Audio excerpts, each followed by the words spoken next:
Hey, thanks for joining me. Sometimes some of my favorite artists just have an era where their art just works in some way that just looks better than it ever had before or ever will since then. And I don't know, it's kind of an unfortunate situation. I think most of us as fans go through eras like that with some of our favorite artists where you suddenly find a guy and everything they do just looks so great, and then you want to just follow them forever. And sometimes they, like, you can tell that the artist technically doesn't lose a thing.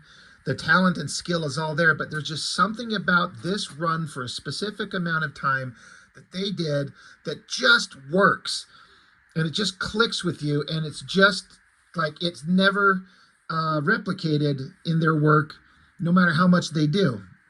I'm of course talking about Mr. Joe Quesada. Been a fan of his work for a long time, but he is like most artists. They have distinctive eras of their work where it looks a certain way, but then it changes, and you're like, they lost something, and I don't know what it is, but Quesada's X Factor run, specifically inked by Al Milgrom, to me, the more I just come back to it, it just tends to be, to my mind, my personal interests and personal tastes, just tends to be the best looking version of his stuff. And I don't know why or what or how, it just is. But Al Milgrom is an artist, an inker that I can't really speak too much on. I know the name, I know it's been out there, I know he's done tons and tons of things. And I know I've seen some people say that they don't like his ink work at all. I've even heard some people say in comment sections all over the place, saying that if you want your art ruined, have Al Milgrom ink it. I'm like, that seems a little excessive and a little not accurate, but I guess I don't know for sure. I'm not someone who can kind of identify. I know big important runs that he's done. All I know is that his inks over Quesada's pencils on this X Factor run, it's just the best looking version. It's just that combination of artist, penciler and inker that just looks the best it's ever been. And that's just subjective. I know I say that type of stuff all the time. It's subjective. It all depends on who you are and what you like. Anyway, I've looked at several issues of the X Factor run by Quesada, not in order. I kind of have just a few random issues here and there. So I'm not necessarily trying to go through it and follow the storyline issue by issue like I do several other titles. I'm just here to look at Quesada's work. This cover, this has always just struck me as just amazing. It's the character Rain, which is another one of those characters, one of those New Mutants characters that I wasn't she in the original New Mutants, like one of the original New Mutants, right? I've never read it, but I remember seeing the cover, and I seem to remember there being a dog running on the cover, and that's this girl, right? She's Scottish. And she could turn from dog to human and everywhere in between. I don't know much about the character except that she was a New Mutant, and then she ended up on X Factor and had a run of being part of the team. But this cover, there's something just so primal about it. If you wouldn't know, I don't think you would identify this as a female character. It could honestly be either way. But if you know the book, you would look at it and go, okay, well, that has to be Rain. I have to say, for years when I was younger, when I saw the name, I didn't know how to pronounce her name. It's Rahne. So I think it's pronounced Rain, but I always thought, because just when I was younger, I don't know, I thought it was pronounced Ronnie, like R-A-H, like Ra and then knee or something like that, Ronnie. And then somehow, somewhere, I guess I got the idea. I think the dialogue, somebody made a joke like it's raining or something like that in reference to her or something like that. I'm like, oh, do you pronounce it rain? Fuck, I don't know. What's with these stupid spellings? Anyway, the point being, this cover, just the extreme close-up of it. Extreme close-up of the face. You know what I'm talking about, right? I love the shadows, the heavy shadows. Quesada works best when he leans into heavy shadows, I think. He knows form and figures very, very well. And he just knows where to put the shadows. Very graphic style. The open mouth, the fangs, the drool there, the burned number in the forehead with smoke coming off it, the tears in the eyes. It's just also kind of it just works perfectly. I think it looks amazing. This just it's been one of my favorite images forever. I just remember looking at this when I was younger, going, because this is round about the time when I was younger. This is 93.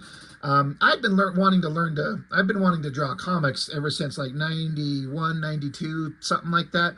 So I was a very young teenager trying to learn to draw, and I'm looking at this going, how does an artist know to put, like, I get the shadow under the nose and then the creases around the nostrils coming down the cheek, across the mouth, but then these little, I still to this day, I was drawing something just 2 days ago where I'm always trying to replicate this kind of like squished up fleshy folds in the nose when they're kind of grunting or screaming, and so it squishes your flesh together. This type of look underneath the eyes and then these folds in the nose. To this day, I still try to replicate that look that I specifically know that Quesada can do. And I've always loved it. It just looks so awesome. I guess I could get off the cover, but I just love it. It looks great. And then the coloring is flawless. It's just fantastic. And of course, this story, it's written by Peter David. I've said this before, so I'll just repeat it briefly, that my understanding when I was younger reading comics is that Peter David carried a lot of weight and respect, I thought, and it seems like in modern times, there seems to be a little bit of disrespect thrown around with the guy's name and his work, and I don't quite understand why. He died maybe about a year ago, and that really super sucks, and but he had a big name in comics, and I was a little bit sour on the guy because he started shitting all over McFarlane and Eric Larson, and I was a big fan of what they were doing. So it's kind of just not too keen on the dude just because of that. But I have to admit, I don't think I've ever read a comic of Peter David's that I disliked in terms of story, even if it's as simple as some of the story humor moments are like, okay, that was actually really funny. It's like he's got a real good sense of humor. And there's moments of that inside here. It's a convoluted X-Men book, no doubt. But there are these little character moments and humorous bits that go on that I'm like, that's great. Like, it just always stuck out. So anyway, Peter David writing. We start out, there's some kind of giant vault. This is something that's kind of going to be revealed as the issue goes. They go through this 6-panel breakdown of the lock separating, the door opening, and some kind of scary thing is coming out of the vault. What will it be? Will we care? I don't know. So yeah, Peter David writer, Joe Quesada penciler, Al Milgrom inker, Glynis Oliver. That's a name that I don't know anything about. That is Glynis. Is that a woman's name? I'm guessing. I'm assuming. I don't know anything about Glynis Oliver as an artist and what they do outside of every time I see that name, the coloring always seems to be top notch. But yeah, Al Milgrom on inks. I mean, we all know that Quesada, like, for the longest time, he was paired up with Jimmy Palmiotti forever. And that's kind of the pairing that I seem to be most familiar with. And, Palmiotti's inks kind of seemed fine, I guess, but there's something about the way that Al Milgrom translates Joe Quesada's pencils. I say this every time. I would love to see what the pencils look like to then see how they get translated into inks, but it's just something about it just works. And just speaking to Quesada's credit, his shot choices, he likes to do like dramatic angles, like the camera, quote unquote, the camera that we're observing this scene through, it's basically sitting on the ground, because if you can see underneath these cars, That's to kind of give you an idea of where the camera's at. So everything, so that's basically your horizon line right there. So everything else is angled up. We're looking up at it. So the dramatic perspective going on these buildings gives such an interesting kind of dynamic drama to the scene. It looks fantastic. Speaking of humor in these books that I always thought was just hilarious, it's like it's a throwaway joke. But Peter David, he really, really seems to have been into the multiple man, Jamie Madrox. And there was a whole X Factor series later where he was like the main focus character star of the book. And I think it's interesting. Peter David, to my mind, defined who Jamie Madrox is as an interesting character. But the joke going on here is that the X Factor team, they're coming to Genosha, this alien mutant island. And it's been like, it was like mutants were banned there and they were slaves and then mutants revolted. It's a whole thing. Who cares? The team is coming here and they were, the government sent limos to pick up X Factor from the airport or whatever. And so now they've arrived at the place where they're going and they're getting out of the cars. So throwaway gag number one, that's kind of funny, but not that much. You got Strong Guy. He's here. He's literally stuck in the car because he's so big. He's like, "Can somebody give me a hand here? I'm stuck." But the funny part is that Havoc, he's telling Multiple Man to knock it off. Basically, what's going on is Multiple Man, if you know, we all know, he can create duplicates of himself. I don't know if they've set a limit, but in this case, it doesn't matter. He just keeps creating duplicates to just keep getting out of the car over and over and over to do his like clown car, Ringling Brothers clown car bit. So Madrox just thinks it's funny just to fuck with people, just to have like dozens and dozens of versions of himself just to keep getting out of the car, just because it's funny. It has nothing to do with the story, and I've always thought that was a funny as hell joke. I laughed when I read that, and it's still funny to me. It's hilarious. Just a throwaway thing. They're like, "Knock it off. You're going to piss off these people." And he's like, "All right, fine." Can you imagine? They should put that in a fucking X-Men movie. They'd be smart to throw in that gag. That would be really funny, because it works perfectly with the character's powers and his mindset.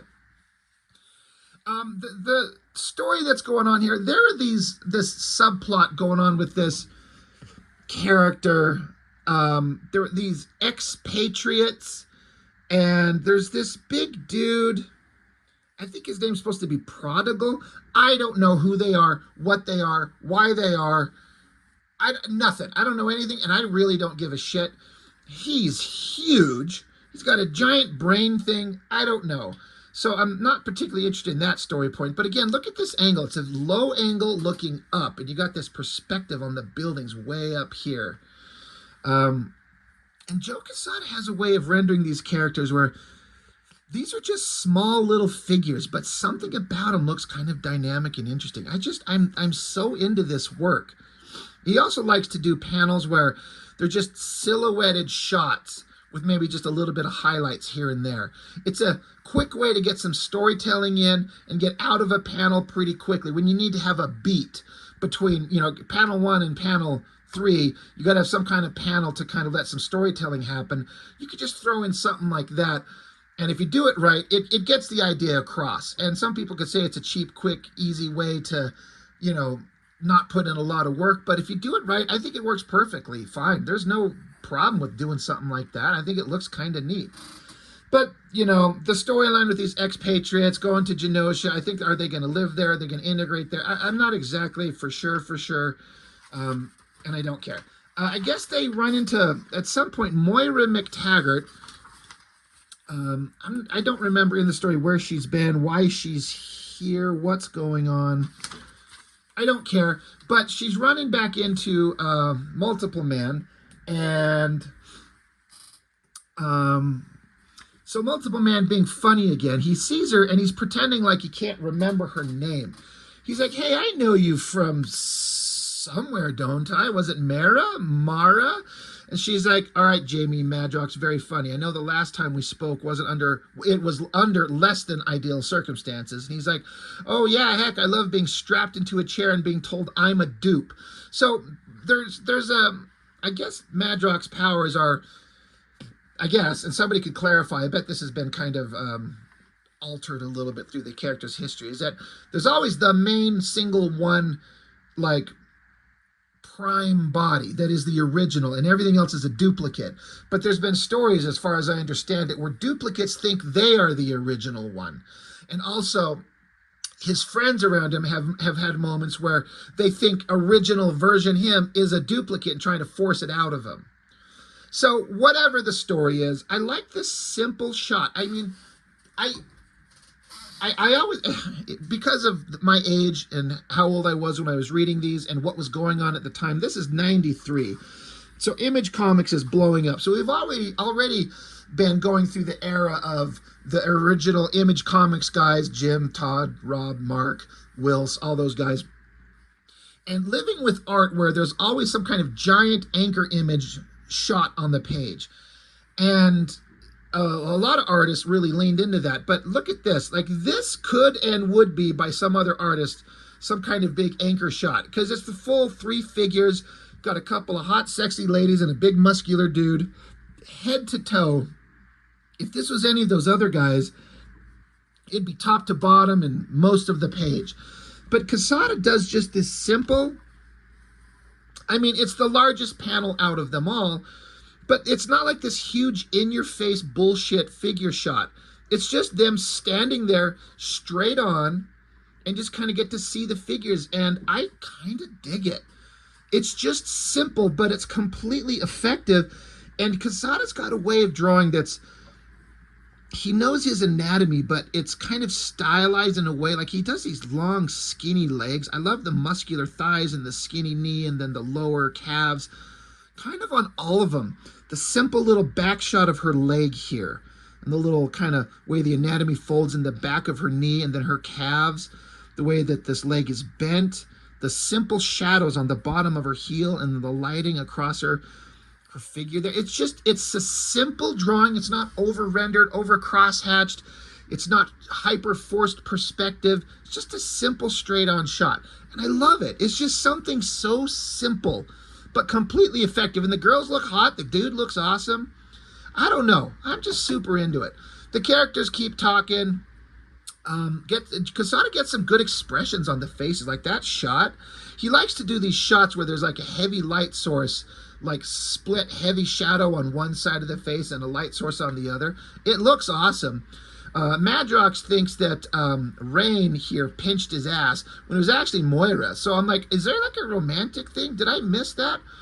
Boy, I don't know. Here's another one of those like silhouette panels. Again, just a straight on shot standing side by side, and it's just essentially a silhouette with a few little highlights. Again, you could say that that's overly simplistic and cheating. I don't think so at all. I think it works perfectly. I like it. I like these graphic silhouette shots. If you know what you're doing, you can make it work really well. I was gonna say, okay, no, I was mistaken.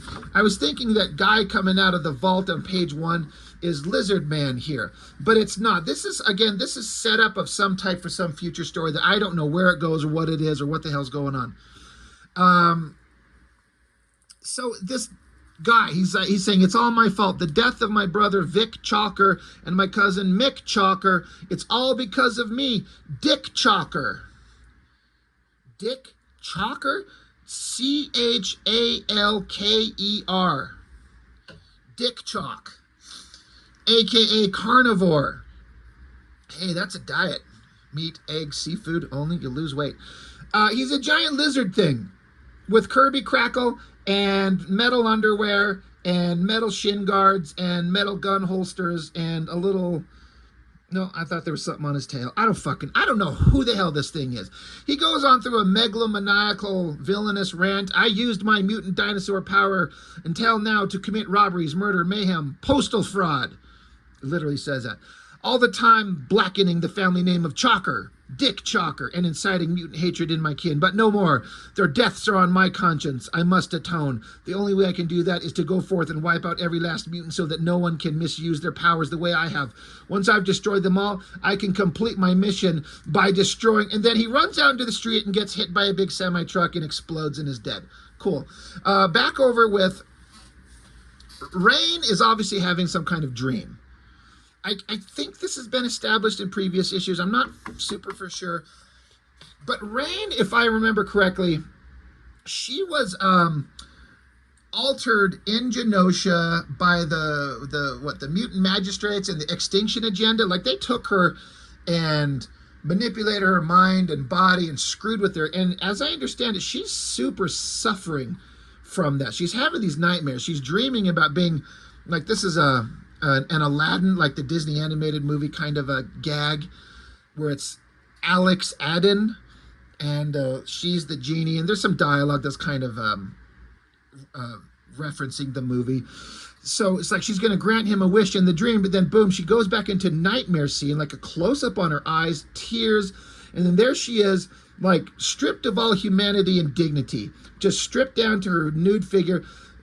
They all end up bald for some reason, and she's being tortured. Like, it's horrifying to be like strung up, and you're not a existing human being with rights and privileges and thoughts and feelings. You're just a thing to be manipulated and screwed with. And it's really messing with her, and it's pretty horrifying in a way. This dream sequence starts out, oh, it's cute, and then it's horrible. But in the previous page, Alex he says, make me into a cowboy. So he becomes a cowboy. He's riding a horse, and he's going to burn that number. I don't know if 490 is a specific reference to anything, but he's going to brand it into her head. And she's like, please don't, it'll hurt. And he's like, yup. Burns it into her head, and she wakes up screaming from the nightmare, and Moira McTaggart comes in. And so I really like this shot of Rain's face. And again, if you would normally show me something like that, like when I ever hear about inking, it's all about like line weights and definition, and there are some hyper super thin lines going on in here that I wouldn't think work, but it totally does to me. I don't know what that magical formula is, but it works. That is a huge fucking bed. This is completely irrelevant, but if you see how big the human figures are, let's say Moira is like an average sized woman of what, 5'4", something like that. This bed is 15, 16 feet long. It's kind of funny. It's really well drawn, and so that's kind of all that matters, right? Back with more story points. Here's another just silhouette panel, but houses. You know, and that takes a little bit of effort to draw. You got to, block all these things out and make them look kind of right, but it's kind of a silhouette shot. Strong guy. I assume this is his girlfriend. Joe Beth is her name. I know nothing about this character. How does she fuck him? Somebody make that comic. How does that work? Superhero sex. It's always glossed over. But Joe Beth is taking Strong Guy to meet her mama, and I think mama likes him, so he's happy. So that's cool. He's going to pump some Strong Guy babies into her. Double page spread of more just character interactions. This goddamn guy, what the hell is his name? Prodigal, right? Whatever's going on. Story-wise, who cares? But artistically, I'm just always digging. I like that Quesada, he used to do this all the time. I don't feel like he does anymore. He'd focus on a big face with the heavy shadow, and then have like the face, the artwork. You don't get any lines on the side where the heavy light source is focusing on it. He's done this a lot, and I really like it. That is not, that's a fine drawing, but it's not the best anything. But it's fine. This overhead shot looks great.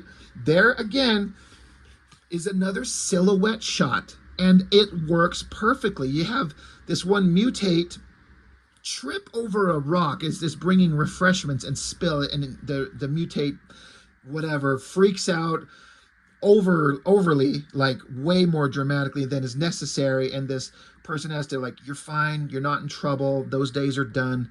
So, but I just fucking super dig that silhouette shot. And in terms of page layout, we focus on the heavy close-up eye shot of this character. But I love the leaves drawn in here, just kind of fading out. It's just such an interesting page design. Like, Quesada has something just really interesting going on, and I really, really dig it. Back with Moira and Rain. They're kind of, I guess that Rain is supposed to be the ward of Moira, and Moira is expressing how she's sorry that she's failed in that respect. And I hope that you can trust me. I know that trust has been kind of lost between us, but I would like to know what's going on. So Rain starts trying to tell her what's going on. This is something that's been established in the books, is that Rain's been very flirty, like touching on dudes and flirting with different guys, but especially and specifically Havoc. And Rain doesn't want to admit it, but she finally starts to kind of open it. She's like, it's men. I mean, I'm thinking about them all the time, about what they feel like and smell like. And she's like, I can't say it. It isn't a polite. She's thinking about fucking them. Like, they're not saying it, but she's like a rabid hormonal girl that is definitely into dudes. And she's thinking about the way they feel and smell, and then she stops herself and she wants to fuck a dude. Who wouldn't, right? But Moira's like, Rain, that's part of being a teenager. Even a lass with a strict upbringing like yours is inside a sack of raging hormones. So Rain's like, so is that why I feel so weird and I just want to jump out of my skin? And Moira's like, yeah, that's kind of it as far as we know. So it's okay. That's a pretty good shot of the face here. And then speaking of knowing how to draw really well, Quesada takes the opportunity, because of the script, it's part of the story, to draw different types of dogs. Wherever they're at, they're walking around. There's a bunch of dogs around. And Rain looks at these dogs and she's like, I look more like a dog than a woman. Will any man ever look at me the way that Alex looks at Lorna? You know, Havoc and girl Polaris. You know, and she's just kind of pissed off. No one will ever look at me the way that humans look at each other. And Moira's trying to comfort. She's like, I know life's been cruel to you, but it's your heart and soul that matters. Everything else is a mere shadow and fog. And again, Rain's like, tell me, will anyone look at me the way that Alex looks at Lorna? So they go into some kind of science laboratory to do some, tests on her. And they come up with some information. They say, all right, there's two problems going on.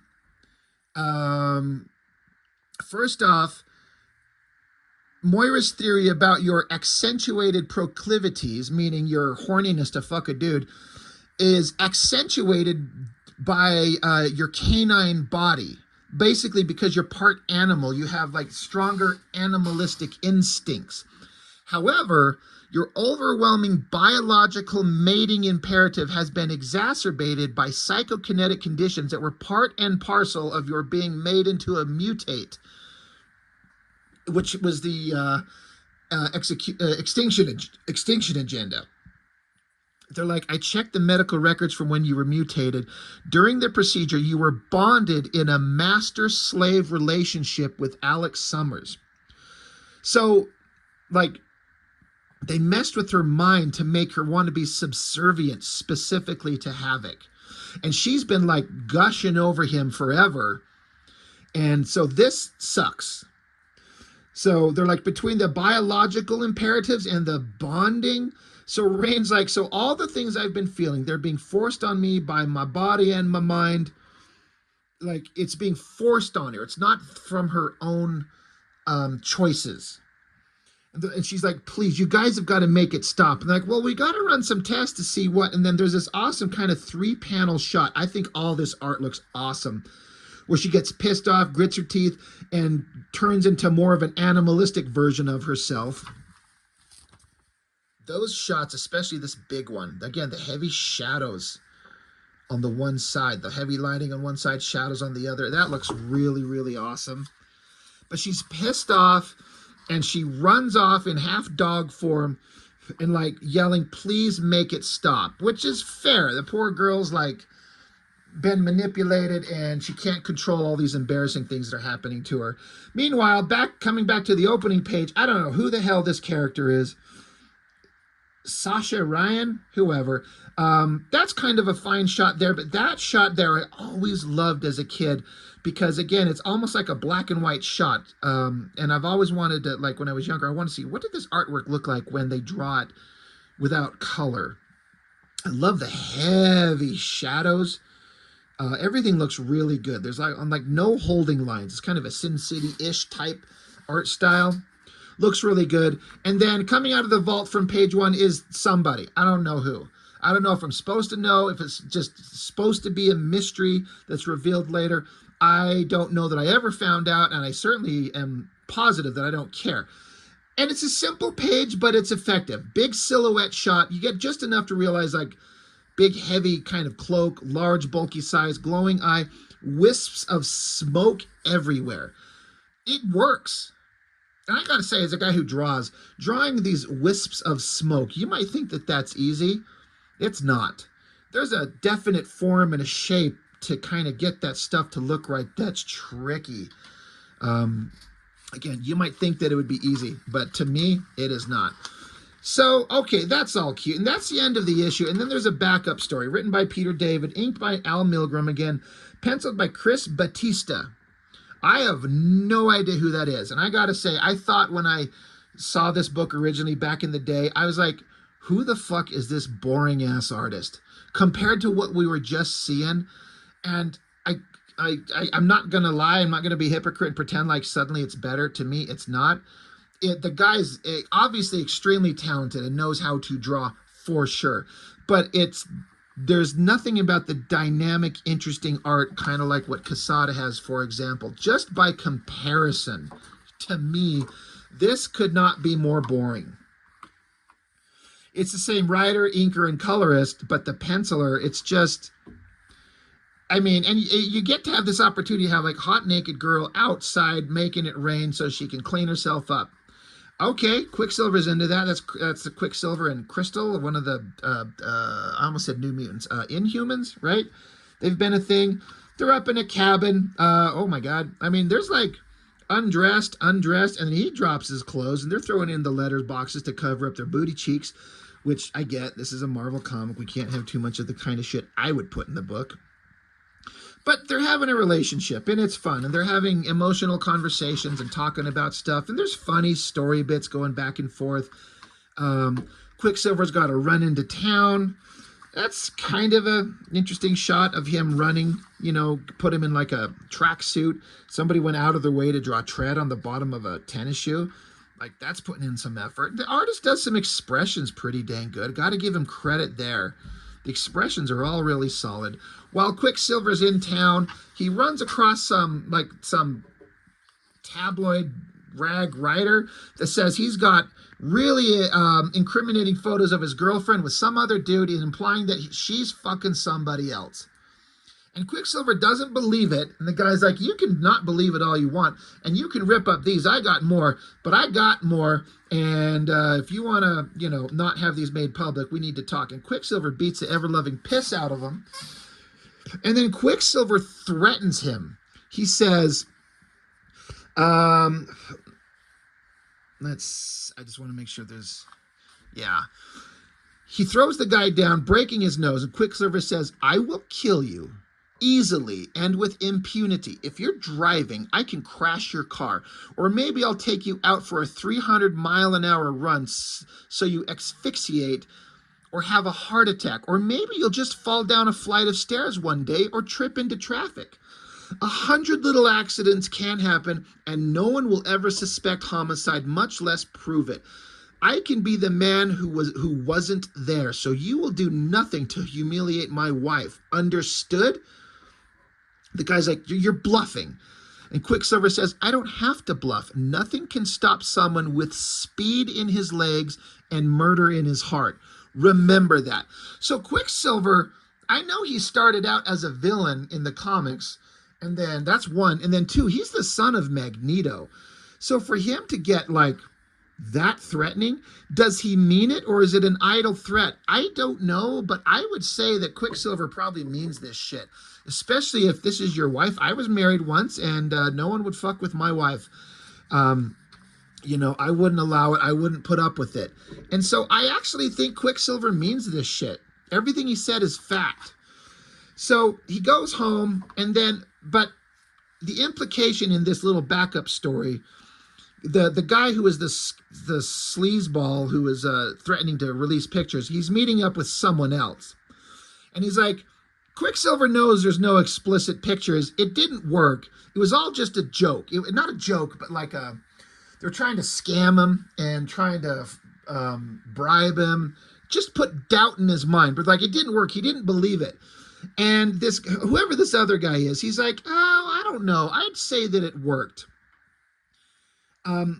He's a suspicious guy. This guy is saying about Quicksilver. He's a suspicious guy. He's like, it's going to be different between them now. He says, trust me, way different. We've screwed up their reconciliation and stimulated the homicidal impulses of the son of Magneto. He's like, we did exactly what we wanted to do. Because we come back to here when Quicksilver comes home, he runs into his wife and he's like, he even starts questioning her about, are you seeing someone else? She's like, what? No. What's going on? And then we cut to later on that night. She's in bed crying, says, I think I want to go home tomorrow. And Quicksilver, just over on his side of the bed, says, fine. And they're lying in bed together, obviously on opposite sides of the bed, split apart. God, I look at that. Like I said, I was married. Well, I'm not anymore. I'm divorced. And I've been that way with my wife before. And boy, that's the worst way to fucking exist, when you can't even be in the same bed. You don't even want to be near each other. Like, so it's kind of it may not be my favorite art at all, but the story wise, I'm like, there's Peter David throwing in some kind of crazy, interesting characterization. I don't know where that story point went. I didn't even know that Quicksilver was married to this Crystal Girl. It's all news to me. Anyway, whatever. Joe Quesada's art, inked by Al Milgrom. It's just the best version of it as far as I'm concerned. It looks great. And this isn't like the best issue of any of the story points, and some of the other issues with Quesada's art might be better art overall, but this is just one I don't think I've covered yet, and I wanted to show it because I love seeing peak Quesada. It's funny. I think Quesada's peak work is on X Factor. I think Whilce Portacio's peak work is on X Factor. It's kind of interesting like that. I would say Larry Stroman's peak work was on X Factor. So a couple of artists that kind of brought out the best in them. Yeah, that's just my opinion though. So what do I know? Anyway, X Factor 89. Good stuff. Great art from Quesada at his peak. That's all I got for now. Thanks for joining me. I'll see you next time.